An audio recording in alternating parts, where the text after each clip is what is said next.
क्या drug smuggler सभी political पार्टियों को फंडिंग करते हैं? क्या ड्रग कारोबारी सभी सांसदों को फंडिंग करते हैं? क्या ड्रग कारोबारी सभी विधायकों को फंडिंग करते हैं? आखिर क्या कारण है कि भारत में 3000 पॉलिटिकल पार्टियां हैं, लेकिन कोई भी पॉलिटिकल पार्टी नशा तस्करों की 100% प्रॉपर्टी जब्त करने, नागरिकता खत्म करने और फांसी देने के लिए कानून बनाने की मांग नहीं कर रही? यदि ये ड्रग कारोबारी सभी सांसदों को फंडिंग नहीं कर रहे हैं, तो कोई भी सांसद संसद में खड़े होकर नशा तस्करों की 100% प्रॉपर्टी जब्त करने, नागरिकता खत्म करने और फांसी देने के लिए कानून बनाने की मांग नहीं कर रहा है। अगर ये ड्रग कारोबारी, अगर ये ड्रग स्मगलर विधायकों को फंडिंग नहीं कर रहे हैं, तो फिर विधायक विधानसभा में खड़े होकर ड्रग स्मगलर को फांसी देने के लिए कानून बनाने की मांग क्यों नहीं कर रहे हैं? दुनिया के कई देशों में ड्रग स्मगलर को फांसी होती है। दुनिया के कई देशों में ड्रग स्मगलर की 100% प्रॉपर्टी जब्त होती है। दुनिया के कई देशों में ड्रग स्मगलर की सिटीजनशिप खत्म कर दी जाती है। ऐसा कानून भारत में क्यों नहीं बन रहा है? किसने रोका हुआ है बनाने से? आखिर इतने यहां भारत में न्यूज चैनल है, कोई भी न्यूज चैनल इसके ऊपर खुली चर्चा क्यों नहीं कर रहा है? राजनीतिक पार्टियां रोज प्रेस कॉन्फ्रेंस कर रही हैं, किसी दिन ड्रग के ऊपर प्रेस कॉन्फ्रेंस क्यों नहीं कर रही हैं? सांसद, विधायक, मंत्री आए दिन मीडिया से बात करते हैं, ये नशे के ऊपर मीडिया से बात क्यों नहीं कर रहे? भारत में 1 लाख करोड़ का ड्रग कारोबार चल रहा है। 10 करोड़ भारतीय नशेड़ी हो चुके हैं, 10 करोड़। और ये जो नशे से परेशान है, इसमें गांधीवादी भी हैं, समाजवादी भी हैं, लोहियावादी भी हैं, अंबेडकरवादी भी हैं। ये जो परिवार नशे के कारण उजड़ रहे हैं, इसमें राष्ट्रवादी परिवार भी हैं, सबके सब हैं। लेकिन न कोई अंबेडकरवादी नशे के खिलाफ बोल रहा है, न गांधीवादी बोल रहा है, न समाजवादी बोल रहा है, न वामपंथी बोल रहा है, न पेरियारवादी बोल रहा है। भारत में करोड़ों माता पिता नशेड़ी बच्चों से परेशान है। करोड़ों बहन बेटियां नशेड़ी पति से परेशान है। करोड़ों बच्चे नशेड़ी बाप से परेशान हैं। परिवार तबाह हो रहे हैं। ये नशेड़ी नशे के कारण जो छोटी छोटी बच्चियों से बलात्कार कर देते हैं, फिर ये जेल जाते हैं, उनको पूरा का पूरा परिवार उनको निकालने में अपना और बर्बाद हो जाता है। नशे के कारण रोड एक्सीडेंट बढ़ रहा है। ये नशेड़ी गाड़ी चला चला के लोगों को कुचल कुचल के मार रहे हैं। इसके बावजूद न संसद में चर्चा हो रही, न विधानसभा में चर्चा हो रही है, न सुप्रीम कोर्ट में चर्चा हो रही है, न मीडिया में चर्चा हो रही। कौन चर्चा करेगा? और बढ़ते ये नशे का कारण यह है ये घटिया कानून। मैं गारंटी के साथ कहता हूं 90% ड्रग कारोबार साल भर के अंदर खत्म हो जाएगा। मैं पूरी जिम्मेदारी के साथ कहता हूं ये जो ड्रग कारोबारी है, ड्रग स्मगलर, ये भारत छोड़ के भाग जाएंगे और नहीं तो नशे का कारोबार बंद कर देंगे। 90% ड्रग कारोबार को मैं 1 साल के अंदर खत्म करने की गारंटी कर लेता हूं। बस इस घटिया कानून को बदला जाए। ये भारतीय न्याय संहिता में एक नया चैप्टर जोड़ा जाए, offence relating to drug smuggling.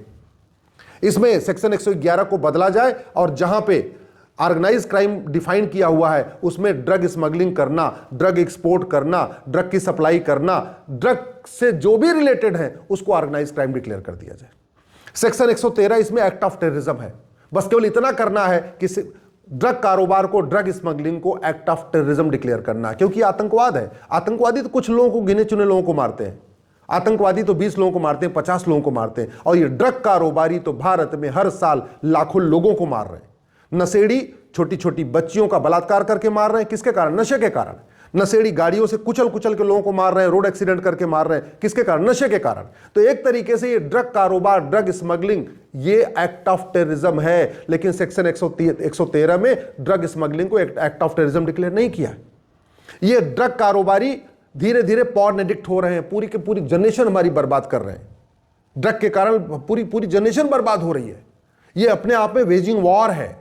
और ये ड्रग कारोबार अफगानिस्तान से भी हो रहा है, पाकिस्तान से भी हो रहा है, म्यांमार से भी हो रहा है, बांग्लादेश से भी हो रहा है।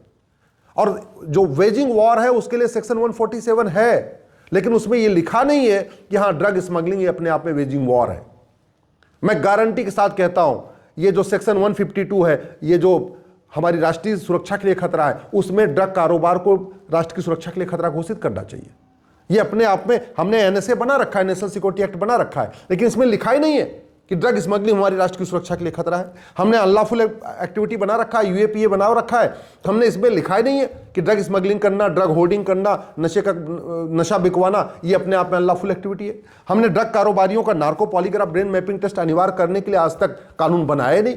हमने ड्रग कारोबार पूरा का पूरा हवाला के जरिए होता है, लेकिन हवाला विरोधी जो मनी लॉन्ड्रिंग एक्ट है इसको आज तक हमने बदला ही नहीं। पूरा का पूरा ड्रग कारोबार ब्लैक मनी से होता है, लेकिन ब्लैक मनी एक्ट को हमने बदला ही नहीं। पूरा का पूरा जो है ड्रग कारोबार बेनामी लेन देन से होता है, बेनामी वाला कानून हमने आज तक बदला ही नहीं। पूरा का पूरा जो है ड्रग कारोबारी हवलदार को, थानेदार को, सबको पैसा दे दे के अपना काम करते हैं। एक पंजाब का तो डीआईजी पकड़ा गया, डीआईजी भुल्लर, वो क्या कर रहा था? ड्रग कारोबारियों की मदद कर रहा था। और ये क्यों कर रहा है? क्योंकि हमारा प्रिवेंशन ऑफ करप्शन एक्ट वहां घटिया है, वहां सड़ा हुआ है। दुनिया के कई देशों में भ्रष्टाचार जघन्य अपराध है। चीन में भ्रष्टाचारियों को फांसी होती है, चीन के कई मंत्रियों को फांसी हो चुकी है, चीन के कई सांसदों को फांसी हो चुकी है, चीन के कई गवर्नमेंट इंप्लॉइज को फांसी हो चुकी है। भारत में आज तक कुछ नहीं हुआ। क्यों? क्योंकि हमारा कानून घटिया, हमारा सड़ा हुआ है। ईमानदारी की बातें हो रही हैं, लेकिन भ्रष्टाचार के खिलाफ कठोर कानून नहीं बनाया जा रहा। चीन में, दुनिया के कई देशों में ड्रग कारोबारियों की सिटीजनशिप खत्म कर दी जाती है। हमारे पास सिटीजनशिप एक्ट है, इतना घटिया, इतना सड़ा हुआ है, आज तक किसी ड्रग कारोबारी की सिटीजनशिप खत्म नहीं हुई। आज तक हमने एक यूनिफॉर्म पुलिस कोड नहीं बनाया, पुलिस चार्टर लागू नहीं किया कि पूरे देश की पुलिस एक जैसे ड्रग कारोबारियों के ऊपर टूट पड़े। कानून बदल दिया जाए, मैं गारंटी के साथ कहता हूं 90% ड्रग कारोबार साल भर के अंदर खत्म हो जाएगा। मैं गारंटी के साथ कहता हूं। केवल जिन कानूनों को मैं बदलने की बात कर रहा हूं, ये कानून बदल दिए जाए। तू मैं करने से ड्रग कारोबार नहीं रुकेगा। ये नशे के खिलाफ अभियान चलाने से, जागरूकता अभियान शुरू करने से नशे कारोबार नहीं रुकेगा। ये आरोप प्रत्यारोप करने से, बतौलेबाजी करने से ड्रग कारोबार नहीं रुकेगा। ड्रग कारोबार रुकने का, खत्म करने का एक ही तरीका है, सिंगापुर और चीन जैसा कानून बना दिया जाए। दुनिया के कई देशों में ड्रग कारोबारियों की 100% प्रॉपर्टी जब्त होती, लेकिन हमारे देश में नहीं होती है। दुनिया के कई देशों में ड्रग कारोबारियों का narco polygraph brain mapping test होता है, लेकिन हमारे देश में नहीं होता। दुनिया के कई देशों में जो ड्रग स्मगलिंग करते हैं उनकी सिटीजनशिप खत्म कर दी जाती है, हमारे देश में नहीं होती है। दुनिया के कई देशों में जो ड्रग कारोबार करते हैं उनको फांसी होती है। अभी कुछ दिन पहले सिंगापुर में एक आदमी के पास 900 ग्राम गांजा मिला था, उठा के फांसी दे दिया। और हमारे देश में 9-9 कुंटल गांजा पकड़ा जा रहा है, फिर भी लोगों को जमानत मिल रही, फिर भी बेल मिल रही। कौन रोकेगा इसको? ये कानून कौन बदलेगा? क्या इसको आम जनता बदल सकती है? क्या इसको टीवी चैनल वाले बदल सकते हैं? क्या इसको बुद्धिजीवी बदल सकते हैं? अरे ये कानून तो घटिया, जो कानून का हमने मकड़जाल फैला रखा है, ये कानून तो संसद में बदलेगा। संसद में तब बदला जाएगा जब लोकसभा के सांसद इस पे आवाज उठाएंगे, राज्यसभा के सांसद आवाज उठाएंगे। मुझे समझ में नहीं आ रहा, बाकी सारे मुद्दों पर इतनी लंबी लंबी चर्चा होती है और आर्टिकल 47 के ऊपर संसद में चर्चा क्यों नहीं हो रही है? आर्टिकल 47 कहता है भारत को शराब मुक्त बनाओ, नशा मुक्त बनाओ। चलो भैया, मत शराब मुक्त बनाओ, शराब बिकने दो, ठीक है, शराब बेच बेच के अपना कोठी बनाओ, शराब बेच बेच के अपना फार्म हाउस खरीदो। अरे नशे के खिलाफ तो कठोर कानून बनाओ ना।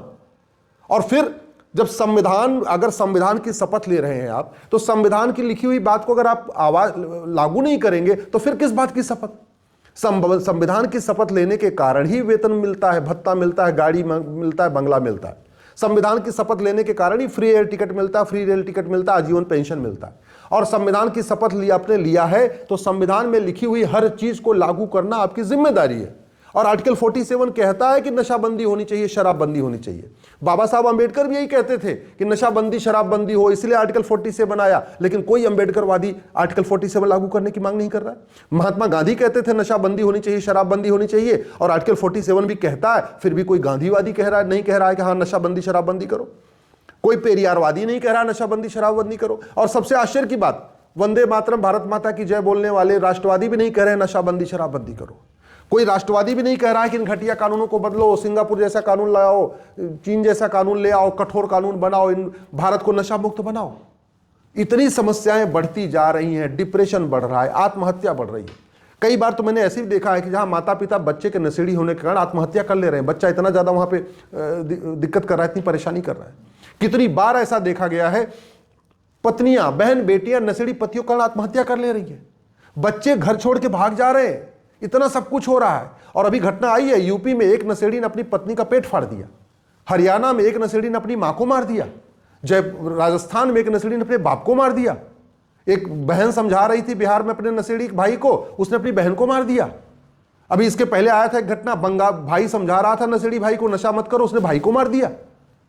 पूरा परिवार तबाह हो रहा है, पूरा समाज तबाह हो रहा है। वेद पुराण कहता है नशाबंदी शराबबंदी होनी चाहिए, बाइबल कुरान कहता है नशाबंदी शराबबंदी होनी चाहिए, भारत का संविधान कहता है नशाबंदी शराबबंदी होनी चाहिए। दुनिया के कई देशों ने नशाबंदी करके दिखा दिया है। सिंगापुर में नशे का नामो निशान नहीं है, लेकिन यहां इसके ऊपर चर्चा नहीं हो रही। बस वही तू मैं, आरोप प्रत्यारोप, नूरा कुश्ती, बतौलेबाजी, तू चोर में सिपाही।